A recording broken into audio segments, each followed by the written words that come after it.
Hello and welcome to another episode of Leader Generation brought to you by ModApp. I'm your host, Tessa Burg, CTO here at ModApp, and today I am once again joined by Maurice White, and he leads SEO here at ModApp, and we're having him on again to discuss a very important topic. It keeps popping up. It's GEO. So, Maurice, thank you for joining us again to dive deeper into what is GEO. Why do we need to start paying attention to it and thinking about it in our communication and PR strategies? And I'll leave it at that. So let's dive in. Thanks for being here. Yeah, you're welcome. To get started, what is GEO? It stands for Generative Engine Optimization, right? What that means is being able to optimize your website to return in the answer engines such as Perplexity, ChatGPT, as well as Google's AI overviews or AI mode as now known. So to be able to optimize your website to return an answer within those systems is what is GEO, Generative Engine Optimization. Yeah. One thing that I find kind of funny is some of our clients will be in ChatGPT themselves and they'll ask questions where they would expect their company, their brand to be the authority, to be cited. Like I know some people are, a lot of, especially in B2B marketing, thought leadership is so important. They're putting out all this thought leadership and then they go into ChatGPT and ask the very question their thought leadership answers, and they don't see their brand or company cited or even the type of information. Why is that? I mean, I feel like this is the biggest question. They're like, how do we get into the answer? So tell us a little bit about like what are the fundamentals? What do they need to lean into to increase the visibility in ChatGPT, in Perplexity, in those answers that are being generated by AI? Well, it all starts with fundamental SEO, right? Making sure that you have a technically sound website, making sure that your on page content is helpful and answers questions about your product or services, making sure that your backlink profile, your off page SEO is tight. You're getting links from authoritative sites saying that you are the authority within this particular market or industry. Now that's 80% of it, right? Making sure that you have, as far as and I'm going to go a little bit more deeper on the technical side first, because all of the search engines and answer engines are essentially bots that are scanning your site, and they're looking to identify patterns that is relevant to the question or search queries that people are asking about. So making sure that you have structured data on your website, schema markup, making sure that your heading hierarchy, H1, H2, H3, H4, H5, is optimized, for that particular, search interest. Making sure that your information architecture is in a place where it's easy to understand and associate related content and value. Because what we're seeing is our users are going to the answer engines such as ChatGPT and typing out a paragraph and wanting to know more about what's going on with a particular subject. And if your website doesn't have the foundational SEO in place, you're off the top, not even getting into the answers, right? But then there's that other 20%, which is newer and more exciting for us. And this is where we get lean into the generative AI optimization, or the GEO, which is making sure that you have cited content, meaning working with your PR team in order to get your brand mentions out there into the internet and to the world at large so they know who your brand is.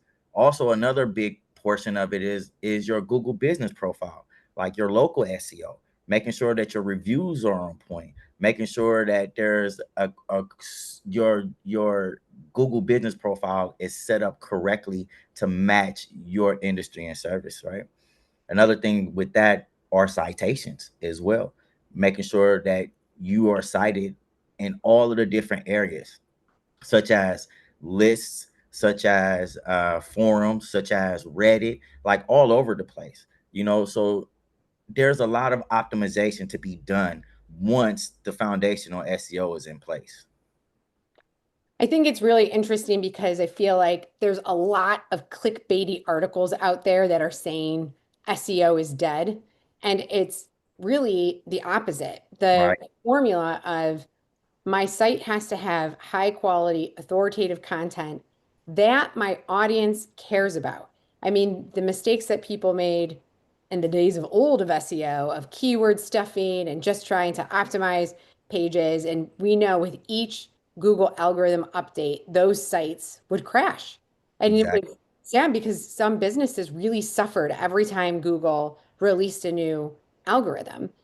But I hope Hmm. we can learn from that and realize that quality content, because now that we can use generative AI to spit out tons of different content, it's Hmm. still for GEO, for getting visibility, still going to matter to have very high quality content that your customer actually cares about.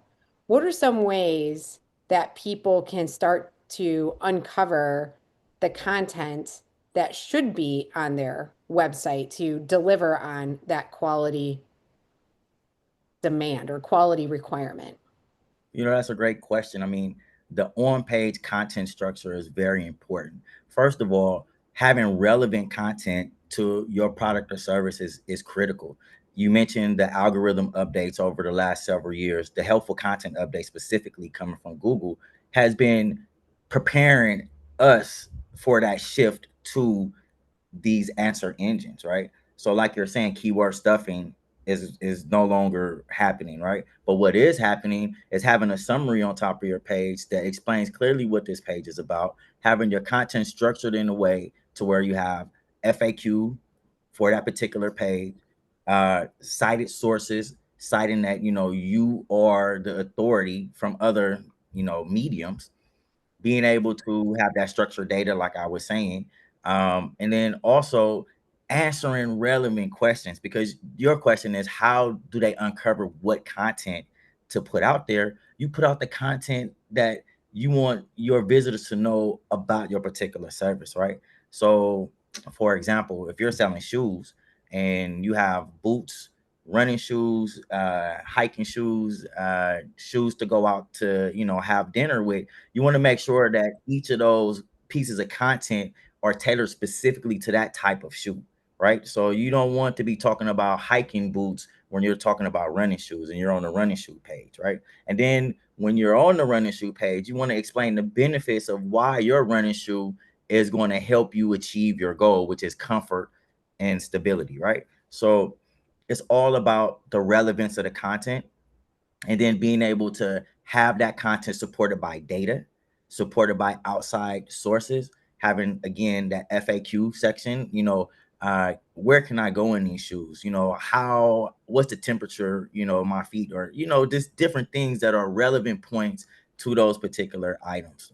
Maybe that's not a good example, but the point is surfacing that relevant content that answers why should a user go with your particular product or service. What are the benefits? Where's the data that backs that up? Who else is using this information? Where can I go to? And that helps gain that exposure, right? But it's all about helpful content. Like that's what it boils down to. If your content isn't helpful, then you're not going to even rank in the ranking engines, the traditional search engines, right?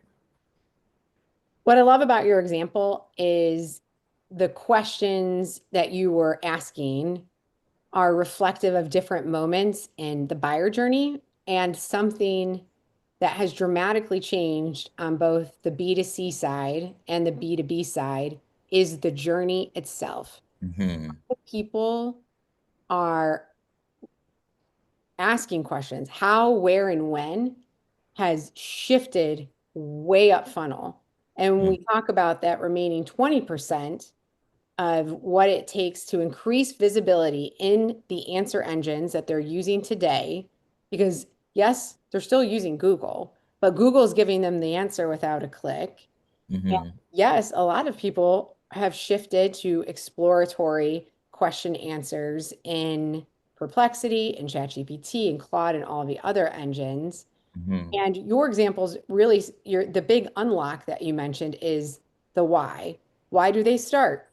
where can I leverage market research, persona data, conversations to get a better idea of where my customer is starting this exploration? Where can I leverage PR and those external points of validation to Mhm. establish brand and preference at the very beginning and maybe even influence the next types of questions that they ask? So you mentioned comfort, you mentioned where could I go? Like, I love taking that step back. And when you think about GEO, it's not just about, hey, how am I going to get more customer reviews? Hey, how am I going to get more PR mentions? Mhm. It's really deeply understanding where's the start of this journey?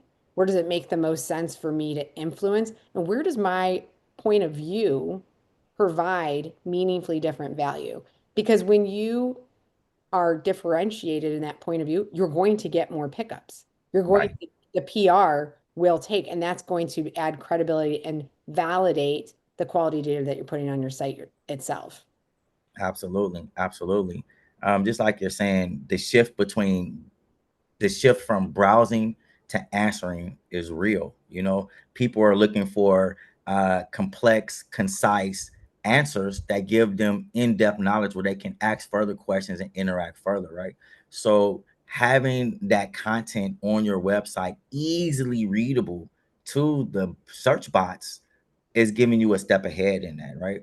And again, like you said, working with PR to increase your brand mentions is very important. And there's all types of other content ideas or content strategies that the answer engines like. For example, comparison charts. They love comparison charts. When you Mhm. compare, you feel me, your shoe to the competition shoe and where your shoe shines at, they love that type of information. So it's just all about, again, fundamental SEO is already in place. Your page titles, your meta descriptions, your search intent, everything is optimized. Your technical stack, your core web vitals, the performance of your site, all of that's in place. Now you're looking at structuring the content on page to where it's easy to read, it's helpful, and it provides a ton of detail. You know what I mean? Another thing that's important too is updating your cornerstone content, the freshness of your content, being able to have that content updated, recrawled by the search engines, and available for the answer engines to be able to refer to that information. So it's critical. Yeah, it is critical. And I think when we talk about updating content and being relevant and having a specific point of view, it's the combination of the vision and values of your brand, but Mhm. also something that we're using internally. We created an agent called Mod Heat, and it is to track specific points of conversation happening in our clients' industries, happening among their customers and their target account sets, or happening in consumers and what's going on in conscious consumerism. And we think about our B2C brands. And when you start to pair what agents can do, it's not just to generate content. It Mhm. is, starting to use agents to do that research and to stay on top of those topics of relevance for you and take, if you've already done persona research, if you've already done market research and flow it out along the journey. If you can Mhm. see what topics are hot and what questions are being asked, where do you need to be in the journey, whether that's social media, external websites, maybe triggered emails that immediately respond or proactively give information and tools before in or to differentiate you and then ask for a review. Like, I think that the GEO is also a call to start thinking about a more cross-channel approach to answering questions in customer service and creating this like flywheel of answer, they respond, I use their response as fuel to look at where I need to be next to be in service of this new journey. Yeah, absolutely. Um, the LLMs, they like to pull in credible content that's trusted from expert source. So EEAT is very important, right? Like, I know we're talking about generative optimization, but we can't get away from the fact that if your content is not trustworthy, it doesn't exude expertise, right?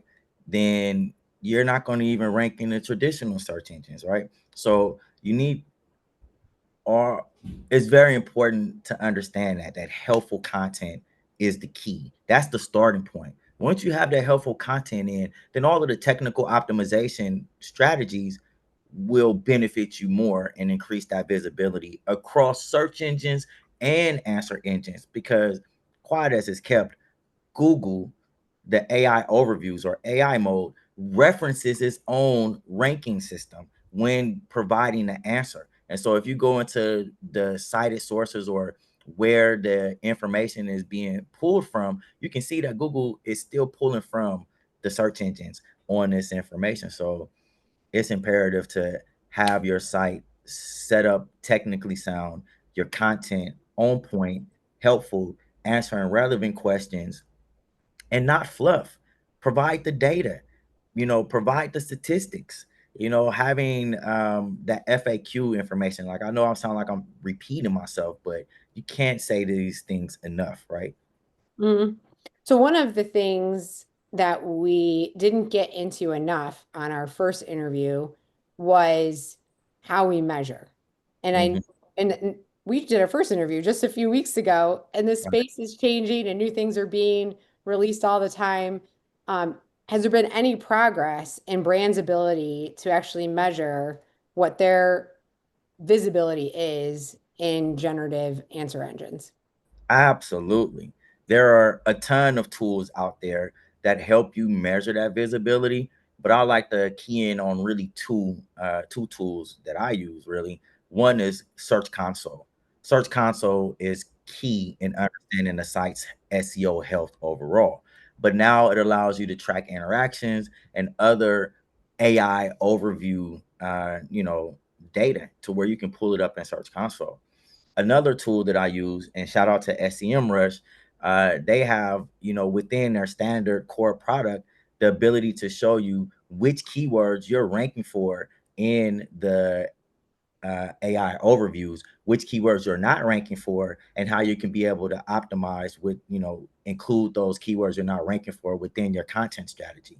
But they're also just released a new platform called AIO, which is a more in-depth measurement of how the answer engines are viewing your website and how you can be able to optimize for greater visibility. So there are definitely a ton of tools out there, and I recommend that the listeners out there go check out SEMrush AIO, which is a new platform that they have out, and even their core product. The ability to understand where you are is really great. SEMrush also has another tool called the AI Toolkit, which gives you a snapshot of how the answer engines or LLMs are viewing your website, right? And then there's also other tools, like there's this one tool, I can't think of the name right now, but it's an agent within ChatGPT that you can add. It's a free tool, and it allows you to measure your brand awareness without using the search the internet function in ChatGPT, but Mhm. just with the training data. You can be able to see what is your visibility within the LLMs. So there are a ton of That's tools huge. out there. Yeah, it's Yeah, very huge. yeah, even that, just the agent that you just mentioned in ChatGPT, that's something anyone can do right now. And we know, from research that we've received from Forrester, that B2B buyers, like we Mhm. said, they're moving up to setting preference much earlier. And we know they're using ChatGPT as a part of that exploration. So this is, you know, monumentally important for brands to get on. And Mhm. what I love about this conversation is we've shared some quick wins that you can do today. Like if you don't have schema markup on your site, do it. If you don't have FAQs, source your customer service data, get that up there, make sure it's well structured, high quality. And then also these more strategic ways that you can start to create that flywheel of content that is informed by listening to your customers, by tracking trends and aligning back to your differentiated product and brand. And we hear that brand is becoming bigger and bigger, but unlike the days of old, your brand and the impact that it has on the journey and revenue growth and retention is now measurable. And I think that's it's a new frontier, but it's really exciting, especially as we're seeing lots of other types of metrics that we were used to getting, or lots of other type of data that we're used to getting as marketers no longer be available. Right. And just to come back to that tool I mentioned, because I like to give credit where it's due. There's a guy called Nathan Gotch, and he puts out a ton of information, and he created the GEO brand audit, right? So you can go into ChatGPT, search their agents, and search for the GEO brand audit agent, and then you're able to understand how the answer engines are viewing your website. Because just like you said, when the executive leadership goes to ChatGPT and types in a question under wanting to understand how they want to see their brand as the first response, you'll be surprised, you know, that it's not there. So with tools like this, the GEO brand agent, with tools like SEM Rush, with tools like Search Console, you're able to understand the visibility and then measure the progress as you go forward, because that's really important. Because once you put the optimization steps in place, you want to be able to see if it's working. You want to be able to see if a question is asked in the LLM or right directly on Google, is your brand going to come up, right? So it's important to understand first, where do you stand at? Then, secondly, what steps do you need to take to be able to optimize your website, starting with the fundamental SEO, right? And then from there, going into the other techniques like we talked about briefly here. Yeah, and we've talked a lot about, how businesses can increase their visibility. Now we have tools for measurement, different ways to do it. But what about for the consumer? So obviously we can't change how this buying journey has shifted, but by increasing our own brand visibility, what are the benefits to the consumers and the B2B buyers who have already made this change, are already using LLMs? Are there any benefits to them, the the more high quality content that brands put out? Well, absolutely, because then they'll get the high quality answers that they're looking for. So it's a direct one-to-one relationship. High quality content returns a high quality answer within the answer engines or LLMs.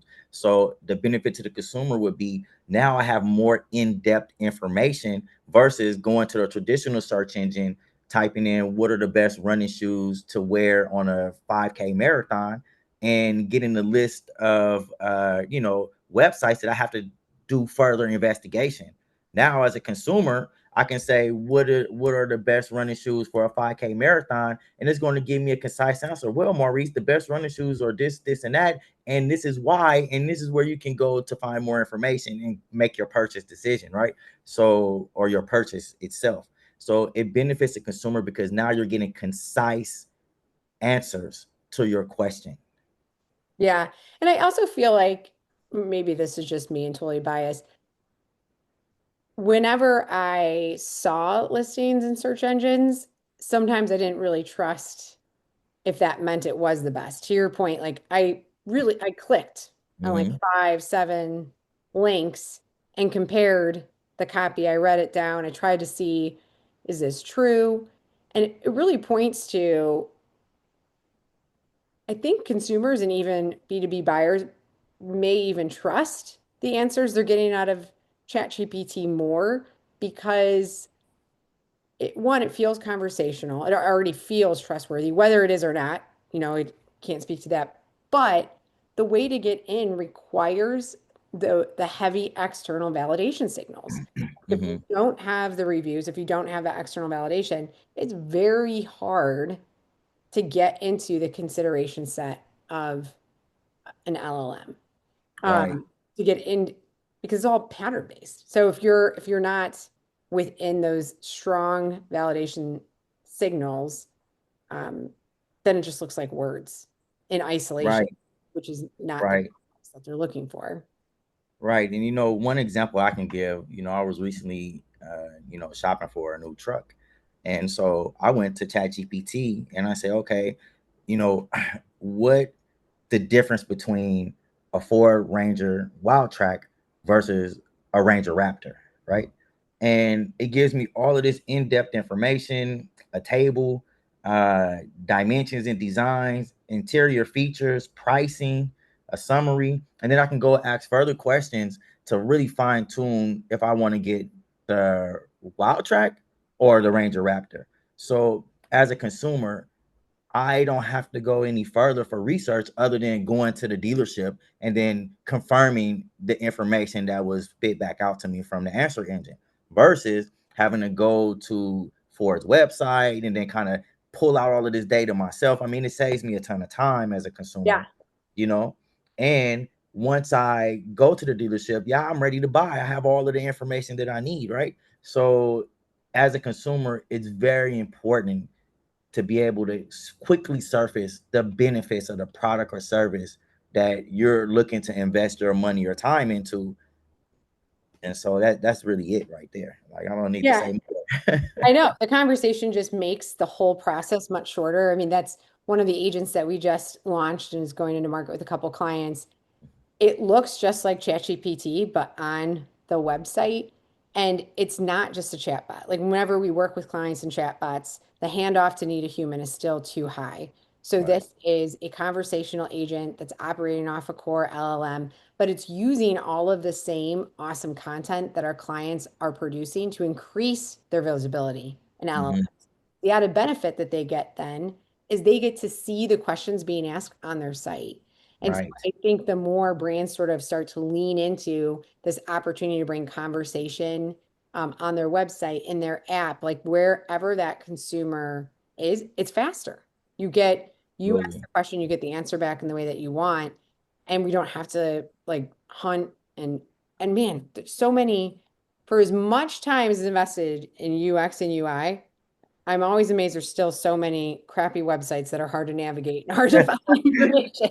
Like, now I could just ask and I get it and I get a summary and I can kind of like, you know, decide what I'm going to download. And I think of like B2B sites and it's just like PDFs opening up multiple windows. Like, what a Right. terrible experience. So, this is Right. also like a great way to if you lean into that, you can personify your brand, you can make it more conversational. And for the end user, the customer or the client, it's more efficient.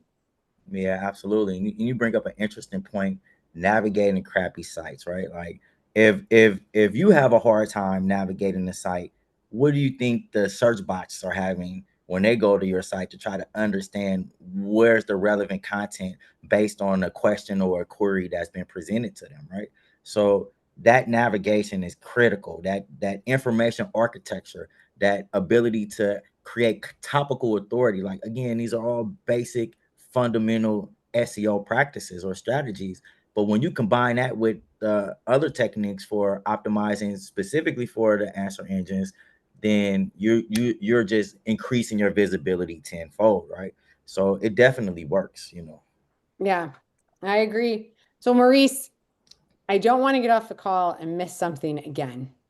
Is there a topic we haven't hit on that you think we need to put out there into the world on this subject? Well, we kind of talked about it the last time, but I think it's really critical pairing PR with SEO. Like, man, the benefits are boundless or unlimited. You know what I mean? Especially now because PR driven content, and you can think press mentions, guest articles, and influencer shout outs boost your brand authority. So not necessarily having to link back to your website like traditional backlink strategy would you would implement, but more just that brand mention, meaning if more people are talking about you, the search engines are going to understand that, the answer engines are going to see that. If less people are talking about you, that means you're less authoritative in their eyes, and why should you even be brought up in the answer? You know what I mean? So working with PR is critical. Yeah, I agree. And if you want to hear more about that, a lot was covered in the first episode. Great episode. I don't know the number, but you can find it on modapp.com. Go to podcast or leader generation. We have all of our episodes there.